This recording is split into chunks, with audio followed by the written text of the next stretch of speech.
आजाद भारत की राजनीति की यदि कोई समीक्षा करे सहज रूप से इस नतीजे पर पहुंचेगा कि आज के कुछ वर्षों पहले लोग यह कहते थे राजनीतिक पार्टियां, नेता आश्वासन जनता को बहुत देते हैं, बहुत सारे वादे करते हैं, लेकिन अपने वादों को पूरा नहीं करते हैं। लेकिन बहनों भाइयों, प्रधानमंत्री नरेंद्र भाई मोदी के नेतृत्व में हमने करके दिखा दिया कि भारतीय जनता पार्टी हिंदुस्तान की एक ऐसी राजनीतिक पार्टी है जो कहती है वह करती है। हम भारत की राजनीति में विश्वास का संकट, क्राइसिस ऑफ क्रेडिबिलिटी किसी भी सूरत में नहीं पैदा होने देंगे। यह भारतीय जनता पार्टी का संकल्प रहा है और उस संकल्प को धारा 370 समाप्त करके हम लोगों ने पूरा किया है। सरकार बनने के 100 दिनों के अंदर ही इस काम को हमने पूरा किया है। किसी ने कहा है कि मोदी, दर्द की रात गई, गम का खजाना भी गया, मोदी तेरे हिम्मत से यह दाग पुराना भी गया। बहुत पुराना दाग था धारा 370 का मित्रों, वह समाप्त हो गया। मोदी जी ने सबसे पहले टेली कॉन्फ्रेंस करके दुनिया के कई देशों के राष्ट्राध्यक्षों से पहले बात की। पहला मूव अगर अंतर्राष्ट्रीय स्तर के ऊपर किसी ने उठाया तो मोदी जी ने उठाया, और मोदी जी ने वसुधैव कुटुंबकम, ये विश्व बंधुत्व, ये हमारा परिवार है, या ये मानवता के खिलाफ जो महामारी का संकट आया है, हमको मिल करके लड़ना है, लीड नरेंद्र मोदी जी ने ली। और उस समय उन्होंने एक इमरजेंसी फंड बनाया था। हमको ध्यान है कि सबसे पहला $1 करोड़ का योगदान भारतवर्ष ने अपनी ओर से किया था। अगर अंतर्राष्ट्रीय स्तर के ऊपर इतना बड़ा स्टेप किसी ने उठाया तो भारतवर्ष के प्रधानमंत्री श्री नरेंद्र मोदी जी ने उठाया। उनका कि हमको मिलकर के इस लड़ाई को लड़ना है। और इसके बाद चाहे हमने अमेरिका में, चाहे स्पेन में, चाहे इराक में दवाइयां भेजी, कोरोना से लड़ने के लिए उपकरण भेजे। हमारा कितना सामर्थ्य था कितना नहीं है, लेकिन मैंने पहल की है। अमेरिका जैसे देश को भी कहा कि हमको दवाइयां चाहिए, क्लोरोक्विन की गोलियां चाहिए, आप हमको भेजिए, 1 करोड़ गोलियां वहां भेजी गई। तो ऐसे अवसर पर मोदी जी का व्यक्तित्व, मोदी जी का नेतृत्व, ये विश्वव्यापी एक उभर करके आया है। विश्व के देश लोहा मानते हैं। वहीं पर बहुत खेद के साथ कहना पड़ता है कि हमारे देश के विपक्षी नेता ये कोई ना कोई किसी ना किसी प्रकार की अपनी मन की भड़ास निकालते रहते हैं और किसी ना किसी प्रकार का शोषा उछालते रहते हैं, क्योंकि उनको करना कुछ नहीं है।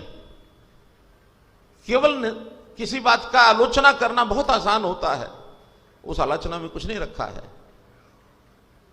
अच्छा होता कि 4 अच्छी बातें लेकर के आते, राजनीति से ऊपर उठ के कुछ काम करते, लेकिन हर बात में राजनीति करनी, बसों का किराए पर राजनीति करनी, रेलवे के किराए पर राजनीति करनी, दवाइयां बांटने पर राजनीति करनी, हम पैसा बांटते हैं, हम ये करते हैं, हम वो करते हैं।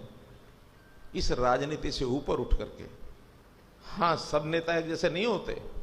हरियाणा में मैंने देखा है कुछ नेता जब इकट्ठे बैठ के बात करते हैं उस समय वो बहुत अच्छी अच्छी बातें करते हैं, और अच्छी बातों के कारण से हम परामर्श करके जो अच्छी बात है उनकी मानते भी हैं।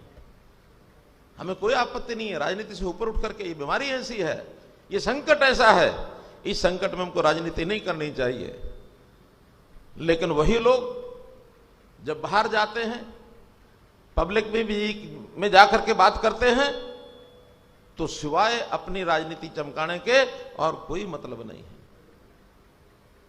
और वहां जाकर के उनको एक होड़ में शामिल होना पड़ता है कि कांग्रेस जैसा बटा हुआ घर है, वहां उनको लगता है कि इस कांग्रेस पर कब्जा कौन करे, ये नेता करे कि वो नेता करे कि वो नेता का मैं नाम नहीं लूंगा, सबको मालूम है।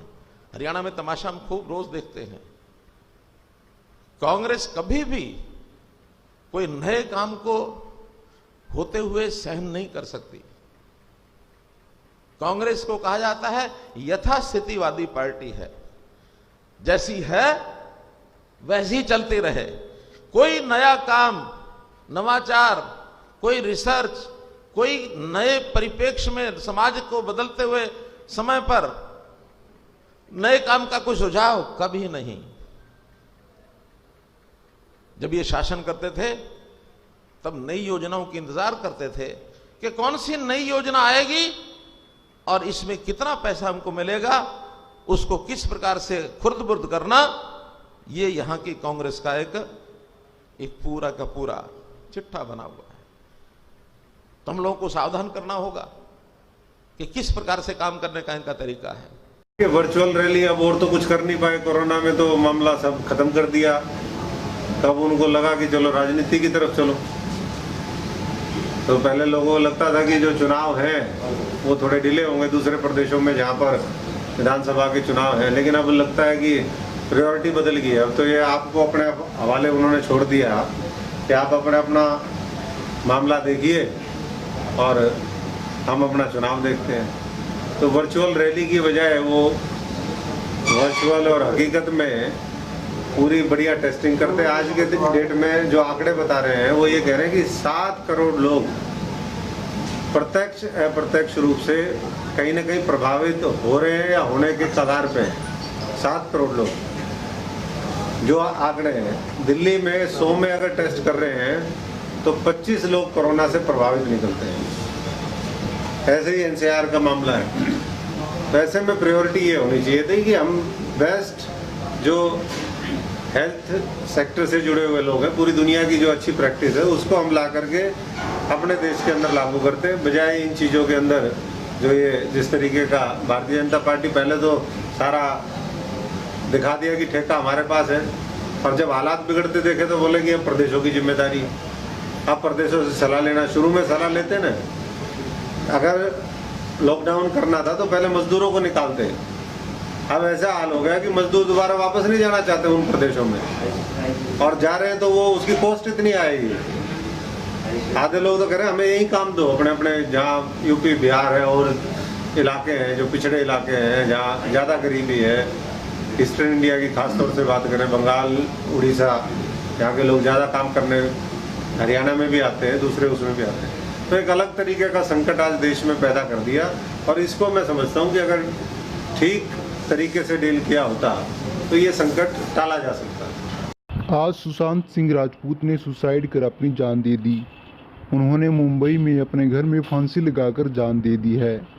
महज 34 साल की उम्र में इस दुनिया को अलविदा कहने वाले सुशांत ने सुसाइड कर अपनी जान दे दी। एक्टर सुशांत सिंह राजपूत ने पवित्र रिश्ता नाम के टीवी सीरियल से अपनी पहचान बनाई और फिर काउपोची फिल्म से बॉलीवुड में कदम रखा।